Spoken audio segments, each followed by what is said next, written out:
శ్రీ సత్యసాయి జిల్లా కదిరి ప్రాంతీయ వైద్యశాల ఆవరణలో దారుణ హత్య జరిగింది.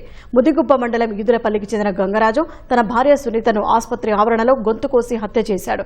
భార్యాభర్తల మధ్య జరిగిన గొడవలో భాగంగా గంగరాజు సునీతను చితకబాదాడు. గాయపడిన ఆమెను కుటుంబ సభ్యులు కదిరి ప్రభుత్వ ఆసుపత్రికి తీసుకువచ్చారు. మెరుగైన చికిత్స కోసం ప్రైవేట్ ఆసుపత్రికి వెళ్తామని భార్యకు నచ్చజెప్పిన గంగరాజు మహిళా వార్డు నుంచి బయటికి తీసుకొచ్చాడు. గంగరాజు వద్ద ఉన్న కత్తితో గొంతు కోసి హత్య చేసినట్లు మృతురాలి బంధువులు తెలుపుతున్నారు. విషయం తెలుసుకున్న కదిరి పోలీసులు పారిపోతున్న నిందితుడిని అదుపులోకి తీసుకున్నారు.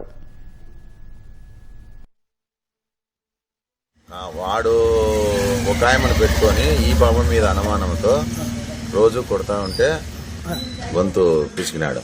గొంతు పిసికితే గొంతు ఆ పాప రక్తం వస్తుందని హాస్పిటల్కి చేర్పించినాం. హాస్పిటల్లో పోతుంటే వాడిని పోలీసు వాళ్ళు హ్యాండ్ ఓవర్ చేస్తే పోలీసు వాళ్ళు సంతకాడ వాడిని వదిలేసినారు. వాళ్ళు వదిలిన వెంటనే ఈ హాస్పిటల్కి వచ్చి నా పెళ్ళాంకి చూపించుకొని వస్తానని మాయమాటలు చెప్పి ఈడంతా మా ఎస్ఐ సార్కు అందరికీ నా పిల్లలకి నేను చూపించుకుంటానని మాయమాటలు చెప్పి ఈడే ఉన్నాడు. పల్లాపులు సతాయిత్తా అంటే ఆ పాప పదాంప నువ్వు ఇటు నుంచి అంటే బయటికి నన్ను పంపిరు ఇప్పుడు సెక్యూరిటీ అంటే నేను వస్తాప చెబుతాపని ఆ పాప బయటకు వచ్చింది. బయటకు వచ్చిన వెంటనే ఈ కుతికి కోసి వాడు ఈ పని చేసినాడు.